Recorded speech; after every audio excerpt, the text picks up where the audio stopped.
नमस्कार दोस्तों, welcome to true trader community. तो जैसा कि हम लोग देख सकते हैं कि आज बाज़ार ने एक न्यूट्रल स्टांस दिया। मतलब कि जैसे कि मैंने पहले कहा था, कल कहा था, जैसे कि बाज़ार जो है भले ही एक नेगेटिव बायस हो लेकिन थोड़ा सा न्यूट्रल की तरफ रहेगा।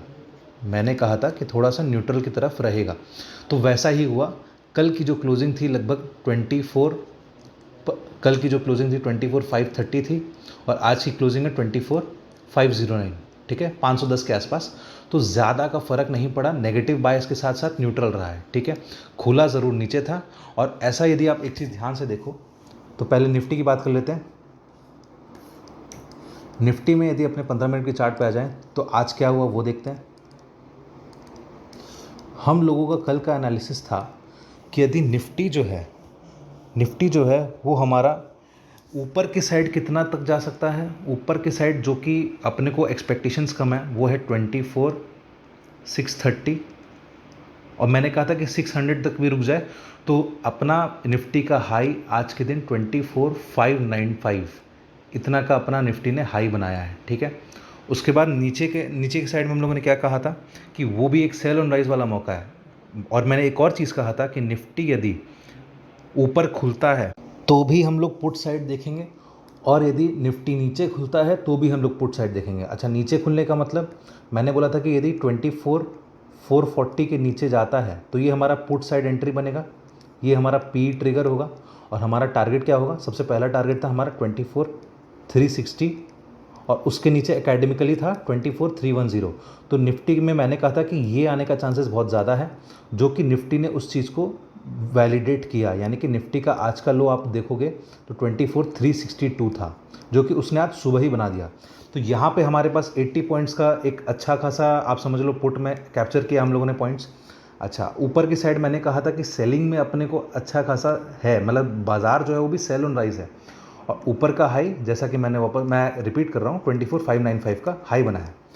तो अब देख लेते हैं आगे क्या होगा। आगे हम लोग बैंक निफ्टी की भी एनालिसिस करेंगे। तो इससे पहले यदि आपको वीडियो पसंद आया हो पिछले वाला, तो आपको एनालिसिस अच्छा लगा हो तो आप वीडियो को लाइक करना और चैनल को सब्सक्राइब मत भूलना। और आगे हम लोग बैंक निफ्टी की भी एनालिसिस देखेंगे। तो चलिए अब निफ्टी में आगे क्या हो सकता है वो देखते हैं। तो कल तो निफ्टी में एक बहुत अच्छा खासा न्यूज़ है, वो है बजट। और निफ्टी में आज भी एक न्यूज़ था, वो था इकोनॉमिक सर्वे। तो यदि आप ध्यान से देखो इकोनॉमिक सर्वे और बजट के हिसाब से, यदि आप थोड़े से फैक्ट्स देखो, उसकी बात कर लेते हैं। तो हमारे पास कुछ नेगेटिव फैक्ट्स हैं। क्या क्या फैक्ट्स हैं? सबसे पहला, गवर्नमेंट को एक जियोपॉलिटिकल कंसर्न है कि आगे जाकर के इकोनॉमिक ग्रोथ में थोड़ा लोकल तो नहीं लेकिन ग्लोबल फैक्टर्स ज़रूर इफेक्ट कर सकता है, जो कि उसके लिए थोड़ा सा नुकसानदायक है। जैसे कि एक हो गया रशिया यूक्रेन कॉन्फ्लिक्ट, एक हो गया इजराइल वर्सेस हमास और पूरा ईरान वगैरह, हुती वगैरह। तो उसमें एक जियोपॉलिटिकल रिस्क है जहाँ पे हुती रिबल्स और वहाँ पे यमन के रास्ते में थोड़ा सा दिक्कत करता है, जो हमारा ग्लोबल सप्लाई प्रॉब्लम करेगा।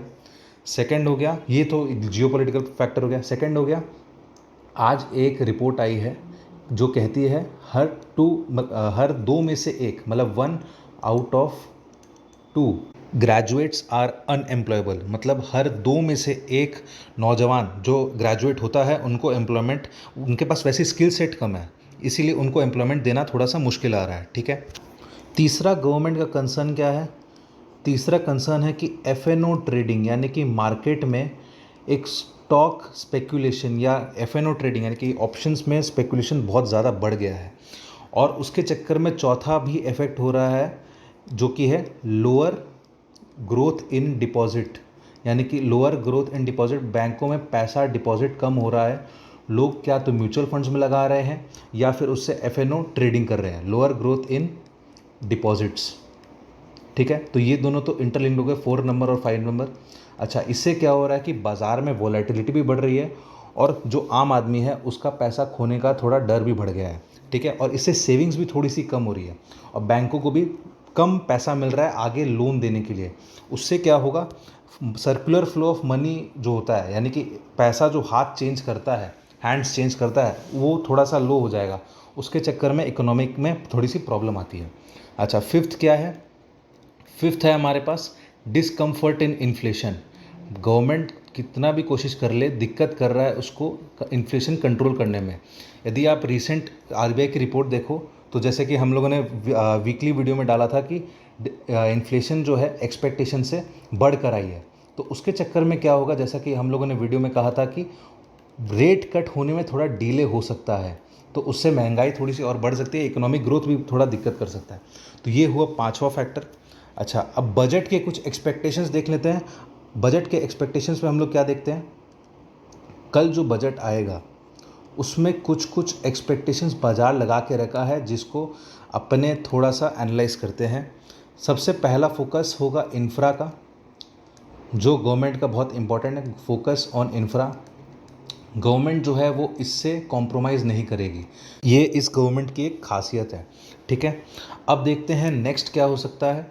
नेक्स्ट हमारे पास फोकस रहेगा ग्रीन एनर्जी पर, फोकस ऑन ग्रीन एनर्जी, क्योंकि गवर्नमेंट का एक नियम है, गवर्नमेंट का एक टारगेट है कि इंडिया जो है वो थोड़ा एनर्जी इंडिपेंडेंट बने, ठीक है, ग्रीन एनर्जी, ठीक है। आप मेरी हैंडराइटिंग पर मत जाइएगा, वो थोड़ा सा आप मेरी आवाज़ सुन लो बस, और क्या है ना।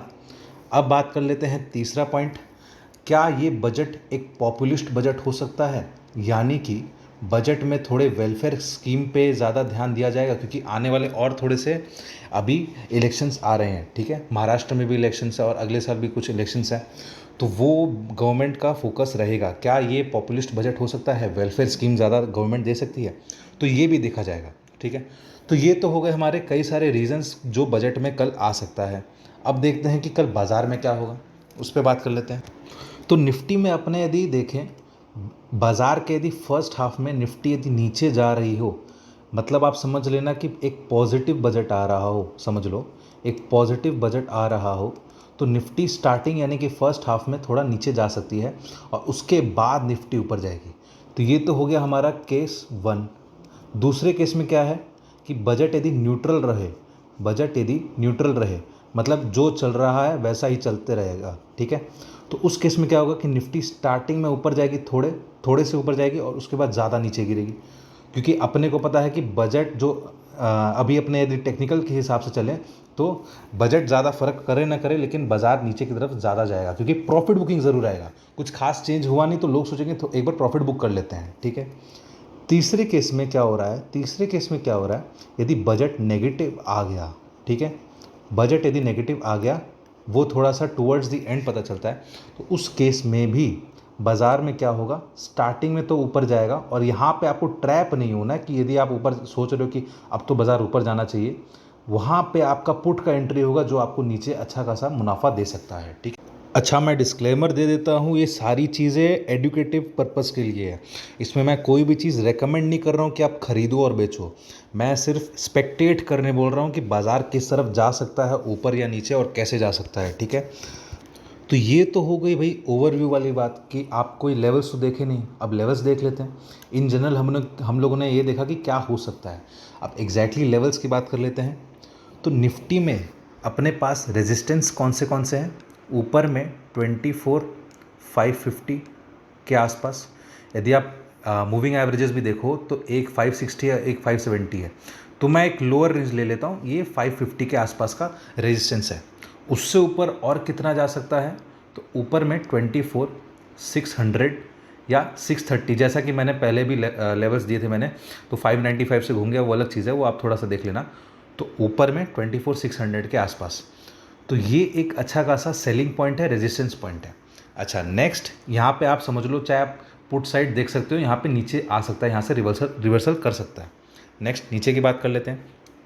तो यदि निफ्टी 24,370 ये यदि ब्रेक करता है अच्छे से, निफ्टी यदि 370 ब्रेक करता है, तो हमारे टारगेट्स क्या होंगे, 24,240 ये हमारा पहला टारगेट होगा, ठीक है, ये हमारा समझ लो पी साइड है, ये 24,240 का पहला टारगेट है।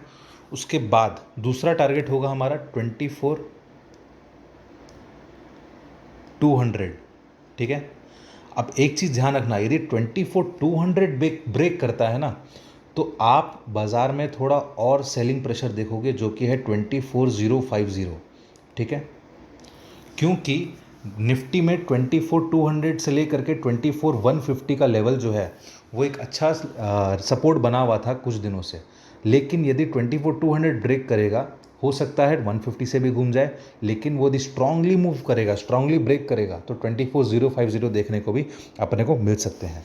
तो ये तो बात कर ली हम लोगों ने निफ्टी की। अब बात कर लेते हैं बैंक निफ्टी में। तो बैंक निफ्टी में हमारे कल के लेवल्स क्या थे वो देखते हैं। यदि आप ध्यान से देखो, मैंने कल कहा था कि कल बैंक निफ्टी में 650 आने का चांसेस और 500 आने का चांसेस बहुत ही कम है। मैंने कहा था कि बैंक निफ्टी में 52 650 आने का चांसेस लगभग 10% है, उससे ज़्यादा नहीं, मतलब बहुत ही कम। और 52 500 का आने का चांसेस, मैं 550 के आसपास का आने का चांसेस मैं बोल रहा था कि वो भी बहुत कम है। वहाँ तक भी चलो मैं मान लेता हूँ जा सकता है वो रेजिस्टेंस के हिसाब से, लेकिन मैंने ये कहा था कि यदि बैंक निफ्टी 52-100 ब्रेक करता है, 52-100 ब्रेक करता है, तो ये हमारा एक पुट साइड का एंट्री है। ठीक है, ये हमारा एक पुट साइड का एंट्री है फॉर टारगेट्स ऑफ 52,000। ये हमारा पहला टारगेट था, और उसके नीचे हमारा दूसरा टारगेट था 51,850 का हमारा दूसरा टारगेट था। तो यदि आप देखो तो बैंक निफ्टी ओपन हुआ था 52,150 के पास, उसने ब्रेक करा 52,100, वहाँ से हमारा पी ट्रिगर हुआ, हमारे टारगेट्स थे 52,000 पहला टारगेट अचीव्ड। उसके बाद बैंक निफ्टी ने 884 का लो बनाया और उसके बाद वहाँ से रिवर्सल ले लिया। तो टेक्निकली देखा जाए बैंक निफ्टी में भी 30 से 50 पॉइंट का बफर आपको रखना पड़ेगा। तो लगभग हमारे टारगेट्स अचीव हुए थे। ठीक है, अब बात कर लेते हैं कि बैंक निफ्टी में आगे क्या हो सकता है। कल के जो लेवल्स हैं बैंक निफ्टी में हमारे पास क्या निकल कर आ रहे हैं, तो आप देखोगे कि थोड़ा सिमिलर ही लेवल्स हैं। ठीक है, 52,400 अगेन 52,400 यदि ब्रेक करे, क्योंकि आज का भी हाई आप यदि देखो तो 52,424 के आसपास है, तो वो ब्रेक किया ही नहीं ऊपर में, राइट। अपना ट्रिगर हुआ तो था, लेकिन वो वहाँ पे मैंने बोला था सस्टेन करना चाहिए, वहाँ पे सस्टेन नहीं कर पाया, राइट। तो 52,400 ब्रेक करके यदि सस्टेन करता है, तो क्योंकि वॉलेटिलिटी भी ज़्यादा है, तो हमारे ऊपर के लेवल्स जो आएंगे वो है 52,550, अगेन सिमिलर लेवल्स आ रहे हैं।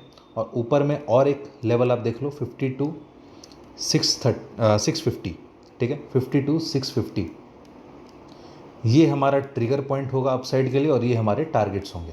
ठीक है, और नीचे के साइड यदि देखें, जिसके चांसेस थोड़े से ज़्यादा हैं, यदि 52,150 यदि ब्रेक करता है, 52,150 यदि ब्रेक करता है, तो हमारे के लिए नीचे के टारगेट्स जो होंगे वो हैं 51,950।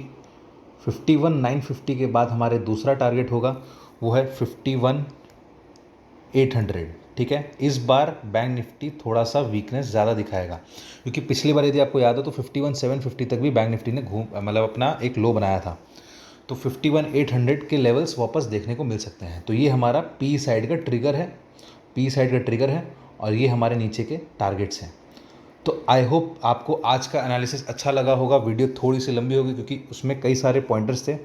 यदि आपको वीडियो अच्छा लगे तो लाइक करिएगा, अपने दोस्तों के साथ शेयर करिएगा, और आपके लेवल्स क्या निकल कर आते हैं आप कमेंट सेक्शन में ज़रूर बताइएगा। चैनल को सब्सक्राइब करिएगा। Thank you for watching.